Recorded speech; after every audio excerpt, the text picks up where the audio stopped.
이 설명을 보시는 어머님들께서는 아이들한테 이 부분도 같이 캡처를 해서 보여주시면서 이거는 너가 문법뿐만이 아니라 모든 영역에서 공부할 때 필요한 것들이니 이거를 항상 잘 인지해두고 좀 노력을 더 많이 하도록 하자라고 얘기를 해주시면 좋을 것 같아요.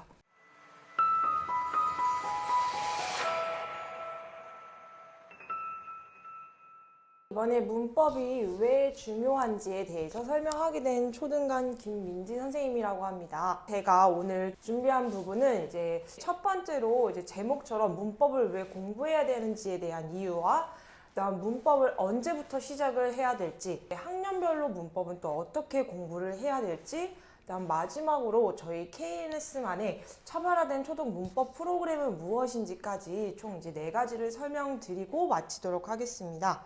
공부하는 이유에 대해서 제가 총 3가지를 준비해 봤는데요. 우선 첫 번째로는 정확도, 그다음 두 번째는 도구이자 나침반, 세 번째로는 준비성입니다. 사실 왜 문법을 공부해야 되죠? 라고 했을 때 좀 막연하게 대부분 생각하시는 게 그냥 내신, 이제 고입, 그다음에 대입 이런 것들이 다 이제 필요한 부분들 중 하나니까 해야 되지 라고만 이제 생각을 하시고, 아이들도 마찬가지로 하기 싫은데 어쨌든 필요하니까 해야 될 거니까 하는 거지 라고 생각을 많이 하는데, 제가 왜 정확하게 해야 되는지 좀 찝어드리고 싶어서 이 부분을 준비하게 됐어요. 그래서 이제 정확도라는 거는 말 그대로 정확도를 이제 높여야 되기 때문에 해야 된다라는 것을 이제 말씀드리고요. 두 번째는 이제 문법이 하나의 도구이자 이제 나침반의 역할을 함으로써 나머지 영역에 도움을 주는 것이다. 그다음 세 번째로는 이제 갈수록 어려워지는 이런 내신에 이제 좀 더 대응을 잘 할 수 있도록 준비를 해야 된다는 부분입니다.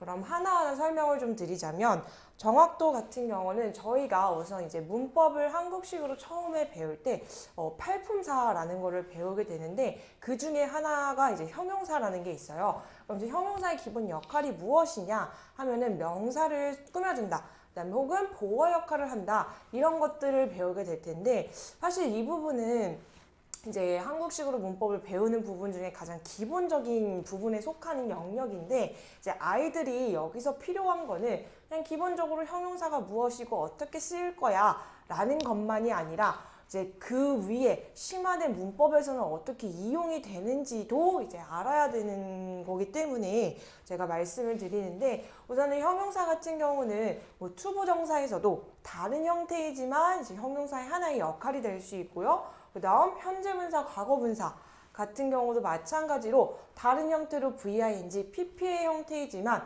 똑같이 형용사의 역할을 가질 수 있고, 세 번째로는 관계대명사에서도 이제 뭐 후, 위치, that과 같은 다른 단어로 쓰이긴 해도 마찬가지로 해도 또 하나의 다른 형용사의 역할을 할 수 있습니다.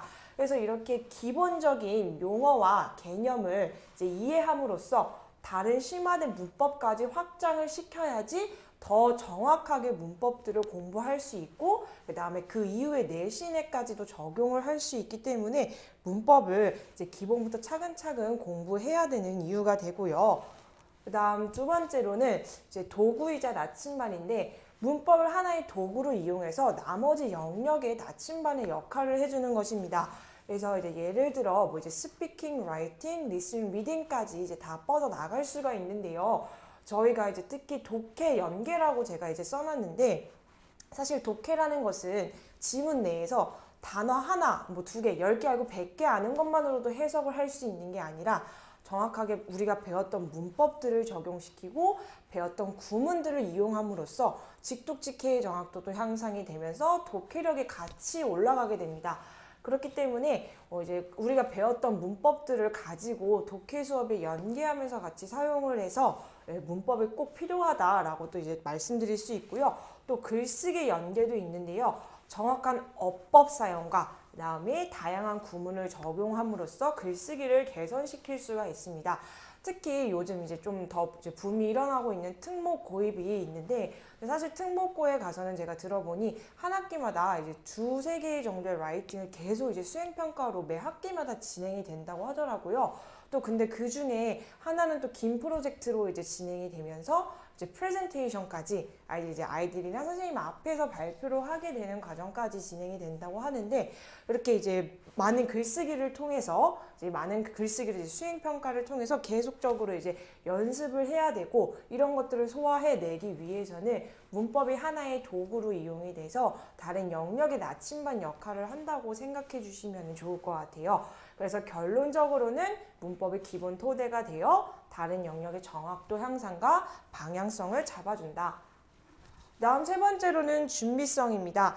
아까 말씀드렸던 부분인데요. 사실 이제 중등에 그냥 막 가서 바로 그냥 문법 공부하면 되지라고 생각하시는 어머님들도 아직도 계시더라고요. 사실 몇 년 전까지만 해도 어머님들께서 그냥 그때 하면 되는 거 아닌가라고 생각하시는 분들이 꽤 많으셨는데, 이제는 갈수록 첫째도 키워보시고 다른 분들한테 말씀도 들어보시고 하시니 초등 때부터 해야 중등 가서 안정되게 할 수 있구나라는 거를 많이 이제 인지하고 계시더라고요. 그래서 이제 중등 때는 아무래도 더 많은 영역들을 소화해내야 되다 보니 기본적인 문법들을 그때 가서는 이제 좀 계속 매달려 있고 시간을 많이 투자할 여력이 안 되는 것 같아요. 그래서 초등 때 이런 기본적인 부분들을 잘 쌓아놓고 중등 가서 심한 문법들을 좀 안정되게 이제 소화해내고 공부해낼 수 있을 것 같고요. 그 다음에 또 갈수록 내신 자체가 조금 많이 어려워지고 있어요. 사실상 지금 이제 자유학기제도 이번에 보니까 한 거의 40~50% 정도 강남권 학교들은 이미 다 이제 시행을 하고 있더라고요. 그래서 아마 이번 연도 2024년에는 그 이상이 되지 않을까 기대가 되고 있는데요. 그래서 제가 이제 저번에도 한번 보여드렸던 부분들인데, 이 근처의 학교들 지금 보시면은 1학년 2학기 때 거의 이제 절반의 학교가 내신을 진행하고 있습니다. 그래서 이제 또 시험도 이제 문제도 제가 살펴보니 그냥 단순한 문제만 나오는 것이 아니라 이렇게 어법상 알맞은 문장을 모두 고른 것을 그냥 한 문장에서 잘못된 거를 고르는 게 아니라 여러 문장을 갖다 놓고 여기서 너가 아는 문법을 다 이용해서 문제를 풀어라 라는 이러한 좀 심화된 문법의 문제가 나오고요. 그리고 두 번째로는 이 문제 이번에 제가 아이들과 같이 해보니 좀 많이 오답이 나왔었어요. 예를 들어서 이제 A, B, C 각각 문장의 쓰임을 구분하고 또 독해와 연계해서 지문의 이 본문 속에 있는 쓰임들을 똑같이 다 분류를 제대로 해놓은 것들을 골라라 하는 문제였거든요. 이런 경우에는 거의 총 10문장에 있는 문장의 쓰임들을 다 구분을 해야 되기 때문에 사실상 조금 많이 어렵기는 했었어요. 그래서 이런 제가 말씀드린 앞에서 이런 심화된 문법, 그리고 갈수록 더 어려워지는 내신들 때문에 아이들이 초등 때부터 기본기를 좀 더 탄탄하게 쌓아가는 것이 정말 필수라고 생각이 듭니다. 그래서 이렇게 지금 말씀드렸던 총 3가지 준비성, 도구 나침반, 그 다음에 정확도를 위한 이런 부분들이 이제 저희가 아이들이 문법을 공부해야 되는 이유라고 말씀을 드리고 싶고요.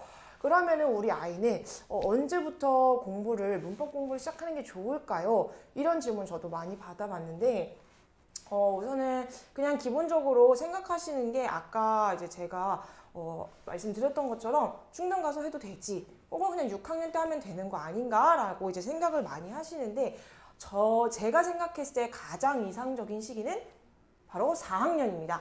이제 문장의 구성들이 어떻게 쓰이는지, 문장 내에서 어떻게 쓰이는지 이제 보일 때가 되거든요. 그렇기 때문에 이때부터 이제 좀 더 본격적으로 문법을 이제 아이들한테 노출을 시켜주고 그다음에 계속 익숙해질 수 있게 만들어야 되는 시기인데, 이때부터 그냥 무조건 투부정사, 동명사, 관계대명사 다 외워 적용시켜 이게 아니라 좀 천천히 아이들이 거부감이 들지 않게 좀 하나하나씩 좀 밀어 넣어줘야 되는데, 제가 그래서 학년별로 어떻게 공부를 하면 좋을지 또 같이 준비를 해봤어요. 우선은 3학년부터 6학년까지 준비를 했는데, 3학년은 본격적으로 문법을 공부해라 라기보다는 짧은 예문을 통해서 이제 문법을 어떻게 익숙해질 수 있게 만드는지 그런 부분들을 설명드리고 싶고요. 다음 4학년 때에는 짧은 예문에 더해서 이제 주어 플러스 동사를 찾는 시기, 그다음 5학년 때는 3, 4학년에 더해서 용어 개념, 그다음 마지막으로 6학년 때에는 문제 적용을 하는 시기입니다. 그래서 이렇게 학년별로 단계별로 하나하나씩 쌓아가면서 6학년까지 총 문제 적용을 마친 후에 마지막에 중등에 가서 내신에서는 본인의 100% 실력을 좀 더 발휘할 수 있게 되는 거죠. 그래서 이제 3학년부터 설명을 드리자면 짧은 예문 암기하면서 정확한 문장을 쓰기. 우선은 3학년이다 보니까 아직은 문법이라는 것 자체가 굉장히 좀 어렵게 느껴지고 거부감이 들 수 있어요. 그래서 아이들이 보통 이게 무슨 말인지 모르겠어, 어떻게 될지 모르겠어 이런 말들이 많이 나오는데, 그래서 이때에는 그냥 문법을 머릿속에 넣어 하고 주입식으로 하는 게 아니라 이제 짧은 문장들, 이제 원어 선생님들이랑 수업을 하는 책에도 교재에도 이렇게 문장들이 다 나와 있잖아요. 그 문장들을 계속 이제 노출을 시켜주면서 그 안에서 이제 그 단어마다 어떤 문법이 쓰이는지 계속 설명을 해주시면서 수업을 하게 되는 방향인 건데요. 그렇게 아이들이 지속적으로 예문들을 접하게 되면서 본인의 이야기를 또 스스로 쓸 수 있게 이렇게 자연스럽게 흐름을 잡아주시는데, 우선은 이게 저희가 지금 사용하고 있는 원어 선생님 아이비 교재입니다. 그래서 교재 속에서 이제 보시면은 선생님과 뭐 이제 디스커션 하는 부분들도 나와 있고, 이렇게 문법이 간략하게 나와 있어요. 보시면 gerund라고 되어 있는데 주어로 쓰이는 동명사라고 되어 있죠. 근데 뭐 이제 원어 선생님이 이제 3학년 애기들한테 동명사는 무슨 역할이고 어떻게 쓰이고 이렇게까지는 설명을 안 해주시고, 자, 이렇게 ing로 동사의 ing가 붙은 형태가 문장의 맨 앞에 있는 주어에도 쓰일 수 있어 정도까지만 이렇게 노출을 시켜주시면서, 자, 그러면은 이 동사를 가지고 우리가 문장에 한번 적용을 해볼까?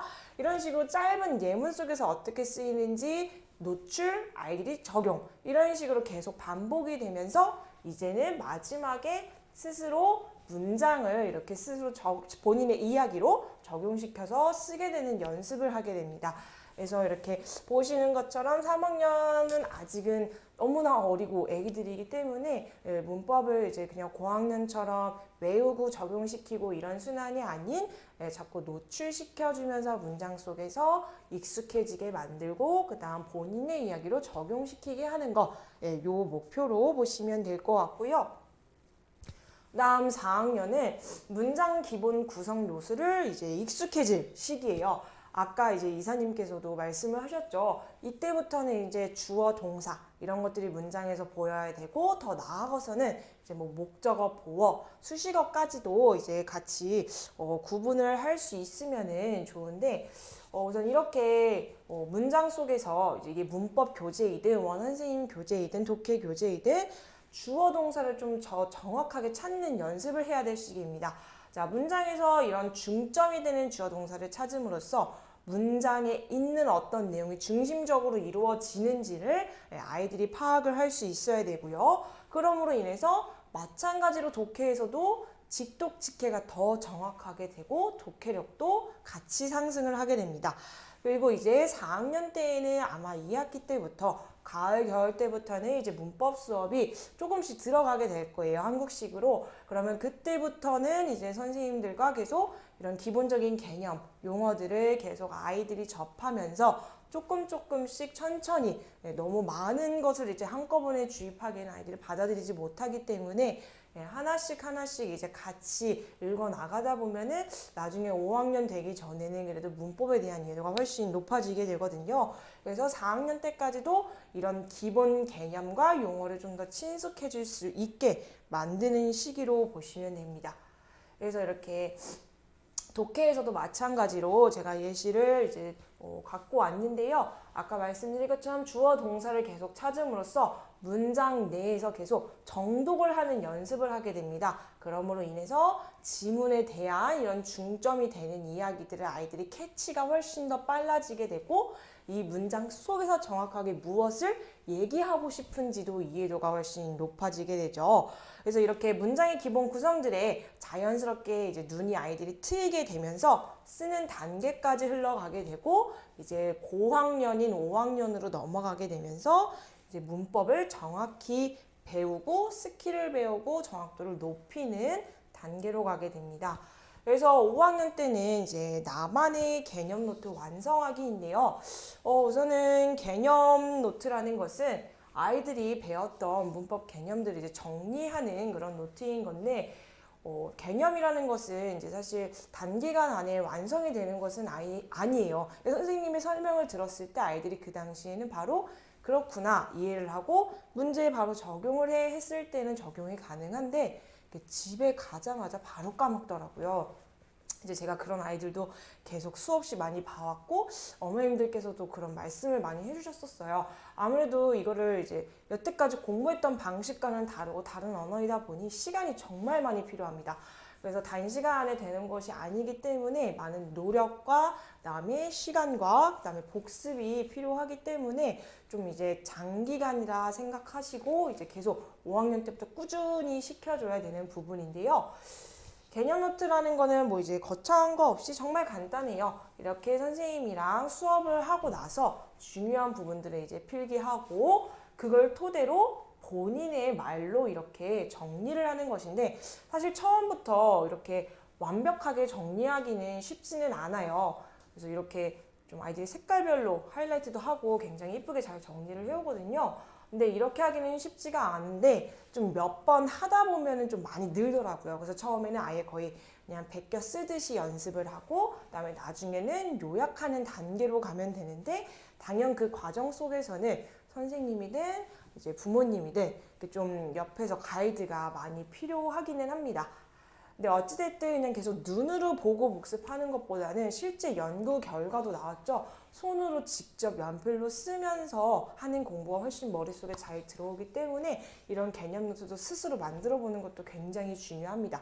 그리고 이 완성된 개념 노트가 한 권으로 되면은 나중에는 본인이 만들었던 걸 다시 보면서 복습하는데 굉장히 시간적으로도 효율적인 방법이 될 거예요.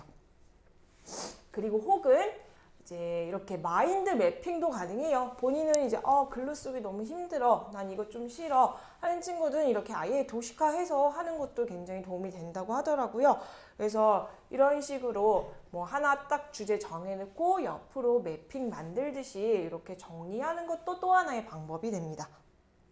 그러면 이제 5학년 때 이렇게 개념을 이제 하는 방법, 만드는 방법들이 좀 익숙해지고 어느 정도 암기가 됐다 하면은 이제 6학년 때는 그 개념을 가지고 내신 유형에 응용을 해야 할 차례예요. 사실 그렇다고 해서 이때 그냥 그럼 개념 다 끝난 거니까 이제 그만해도 되지 않나? 라고 생각할 수도 있는데 그거는 절대 아니고요. 1년 안에 그게 다 끝나는 것은 아니기 때문에 계속 지속적으로 반복은 해줘야 됩니다. 그래서 여기 보시면은 아까 보여드렸던 개념을 이제 정리한 것을 토대로 해서 이런 문제, 기본 개념 문제들에 적용을 시키는 연습을 해주고요. 그 다음 단계로는 이제 실제 내신 유형에 적용을 해야 됩니다. 그래서 이렇게 뭐 고난도, 신유형, 그리고 이제 빈도수가 높은 유형들을 이제 보면서 다시 한번 재응용을 하는 단계인데요. 이제 이런 유형들은 사실 앞에서 보셨던 그냥 둘 중에 하나 골라라, 배열해라와 같은 기본 유형들과 정말 달라요. 얘네들은 문제 자체에서 요구하는 것이 조금 까다로울 수 있기 때문에 이런 것들을 좀 파악하는 연습도 많이 해야 되고요. 그래서 문제 읽을 때랑 선지 읽을 때 전부 다 꼼꼼하게 표시하면서 연습하는 것이 정말 중요합니다. 그 다음에 또 이제 개념 노트만큼 중요한 게 있죠. 오답 노트입니다. 자, 오답 노트라 하면은 이제 뭐 간단하게는 교재에서 틀린 문제 옆에다가 이렇게 정리를 할 수 있겠지만 따로 본인이 오답 노트를 준비해서 뭐 왼쪽에는 문제를 다시 한번 적고 오른쪽에는 답이랑 이게 왜 답이 되는지에 대한 근거를 정리하는 거죠. 그래서 본인이 이렇게 틀린 문제를 다시 한번 정리하면서 내가 이때는 무슨 실수를 해서 틀렸구나, 그리고 답은 이래서 이렇구나 라는 거를 정리하게 되다 보니까 그 다음번에는 똑같은 실수를 줄일 수 있는 과정이 되기 때문에 매우 중요합니다. 그래서 오답 노트는 이제 뭐 간단히 이렇게 방금 말씀드린 것처럼 보여드린 것처럼 문제, 답, 근거 이렇게만 정리해줘도 될 것 같아요.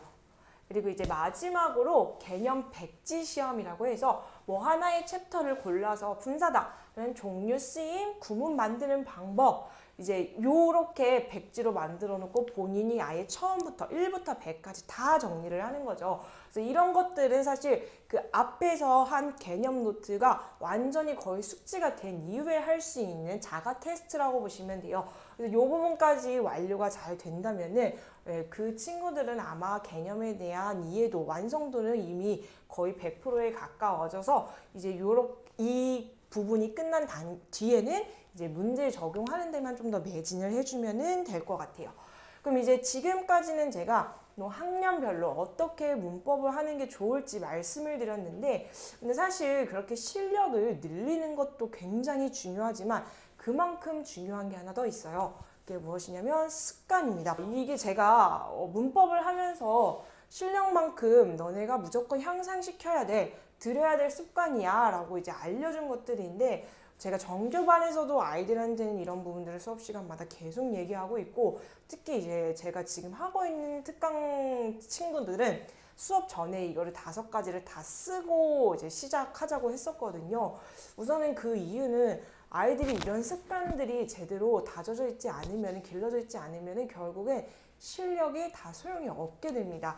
우선은 첫 번째로 문제 지시사항 꼼꼼히 읽기인데, 문제에서 요구하는 것들을 제대로 파악하지 못하거나 혹은 문제 아래 조건들이 딸려있는 내신 문제들이 굉장히 많아요. 그런 조건들을 제대로 읽지 못하고 문제를 푸는 경우에는 좀 오답이 많이 나오더라고요. 그래서 제가 이번에 아이들과 내신 기출 문제를 풀면서 느낀 점은 의외로 정말 꼼꼼하게 안 읽는구나 라는 거를 매 밤마다 거의 많이 느꼈던 것 같아요. 그래서 제가 항상 문제 풀기 전에 그 부분을 얘기를 하거든요. 그래서 지시사항은 꼼꼼히 무조건 읽어야 된다는 거, 그리고 읽을 때 중요한 것, 그 키워드에다가 좀 표시를 해놓고 읽으면 좋아요. 그다음 두 번째로는 선지 끝까지 다 읽고 동사도 잘 확인하는 것. 자, 아이들 보면은 1번이 답이다 싶으면 그냥 읽고 나머지 선지 안 읽고 넘어가더라고요. 여기서 중요한 거는 아이들이 아직까지 100% 문법을 제대로 아는 것이 아니기 때문에 나머지 선지도 다 읽고 그것들은 왜 오답이 되는지까지 확인을 제대로 해야 됩니다. 다음 세 번째는 영작할 시에 단어 빠지지 않게 주의, 그리고 시제주의. 이 부분 때문에 오답이 정말 많이 나와요. 이제 영작을 하다 보면은 한 단어를 빼가지고 이제 틀리게 되거나 혹은 시제를 잘못 썼다거나, 그래서 이제 이게 한글로 돼서 영작할 때에는 아이들한테 무조건 그 동사 했었다, 그리고 혹은 하다, 이런 것들을 제가 잘 확인하고 표시를 하라고 하거든요. 그래서 그런 부분들도 제대로 체크를 해야 되고요. 그다음에 오답소화 할 때는 틀린 부분에 X 표시를 해라. 아이들 보통 보면 문제 풀 때 굉장히 깨끗하고 눈으로 풀어요. 그래서 그냥 답만 체크하고 넘어가더라고요. 그래서 이제 그렇게 푸는 게 아니라 틀린 부분은 어떤 부분 때문에 틀렸는지 그 부분에 표시를 하고 넘어가야 감으로 풀지 않고 정확하게 풀 수 있다. 그다음 마지막으로 개념 복습하면서 암기하기. 이제 부진한 복습 때문에 결국에는 이제 시험에서 본인이 적용할 수 있는 문제도 적용 못하고 틀리게 되거든요. 그래서 이런 5가지 부분, 이런 습관들만 또 잘 들여준다면 실력과 같이 향상이 되면은 아이들은 이제 나중에 내신에서도 전혀 문제가 없을 거라고 생각이 돼요. 그러면은 이제 저희 KNS에서는 지금 제가 말씀드렸던 부분들을 다 가지고 어떻게 차별화된 문법 프로그램을 진행을 하는지 또 이 부분도 설명을 드리도록 할게요. 총 5가지가 있는데, 우선 체계화된 로드맵, 저희가 1년 주기에 로드맵을 짜놨고요. 그 다음에 개념이랑 오답 노트, 그 다음 리뷰 테스트, 그 다음에 독해 연계 수업, 마지막으로 실전 총 문제까지 있습니다. 그래서 하나하나씩 설명을 드리자면, 이제 여기 저희가 1년짜리 로드맵을 짜놨는데 제가 잠시 이거 보여드리기 위해 화면에서 나올게요. 그래서 봄학기 같은 경우에는 용어, 개념, 익히기에 좀 중점을 두고 수업을 하게 되고요. 그 다음에 여름학기 같은 경우에는요, 6월부터 8월까지 문법의 여러 유형을 접하게 되는 이제 학기고요. 그 다음 가을학기는 9월에서 11월로 주관식 서술형을 연습하는 시기이고요. 그다음 마지막 겨울학기 12월에서 2월까지 현 학기이죠. 지금 학기에는 내신 유형에 접할 수 있는 이 시기입니다. 그래서 이렇게 문법이라는 로드맵을 1년치를 짜놓고 1년마다 매 수업에서 이렇게 저희가 리뷰 테스트와 수업 내에서 진행을 하고 있다는 점이고요. 그래서 이렇게 차별화된 프로그램으로 저희가 문법을 더 강화시킬 수 있는데 지금부터 제가 말씀드릴 부분은 매 학기마다 들어가는 거라고 보시면 될 것 같아요. 그래서 이제 개념 노트와 오답 노트, 수업 진행 후에 아이들이 개념 노트를 작성을 하고 그거를 토대로 또 문제를 풀고 그다음에 그 틀린 문제에서는 오답 노트에서 이제 근거를 정확하게 풀이하는 요 순환으로 계속 연습을 시키고 있습니다. 그리고 나서 저희가 매주 리뷰 테스트라는 것을 보는데요. 저희가 이제 리뷰 테스트를 그냥 전에 봤던 문제 그대로 보는 것이 아니라 우선 첫 번째로 저희가 개념 노트를 연습을 했죠. 그래서 아이들한테 그 개념과 용어도 굉장히 암기하는 것이 중요하기 때문에 이렇게 개념에 대한, 용어에 대한 시험도 같이 들어가게 됩니다. 그 다음 이제 내신 대비 문제인 객관식 문제로 내신 유형으로 뭐 틀린 것, 의미가 다른 하나, 다음 중 어법상 같은 것을 모두 고른 거, 이런 유형들이 이제 문법 적용해서 나오고요. 세 번째로는 서술형 혹은 주관식 이렇게 해서 총 3가지 유형의 문법 리뷰 테스트가 진행이 되고 그 결과 전체 문법 실력을 평가하게 됩니다. 그래서 이 리뷰 테스트가 아까 이사님이 말씀하신 것처럼 그냥 학원이니까 뭐 패스 안 하면 어때 이게 아니라 아이들 마음가짐부터가 이제 이것부터 제대로 해야 나중에 중등에 가서 내신에서도 내가 잘 적용을 하고 사용을 할 수 있겠구나 라고 느껴야 되거든요, 사실상. 근데 사실 저희 아이들은 아직 초등학생이라 그런지 뭐 패스하고 페일하는 것을 굉장히 좀 많이 왔다 갔다 하기 때문에 이미 열의가 넘치기는 해서 너무 다행이에요. 근데 어찌됐든 만약에 그런 인지가 아직 안 되어 있는 친구라면은 학원에서 보는 시험이 시작이 되어서 이제 그게 학교 시험까지도 이어지는 거를 좀 옆에서 더 많이 지도해 주시면 좋을 것 같아요. 그래서 이렇게 매주 리뷰 테스트를 진행을 하고요. 그 다음에 독해 연계 수업은 이제 문법에서 배웠던 이런 사항들을 독해에서 똑같이 적용을 하게 됩니다.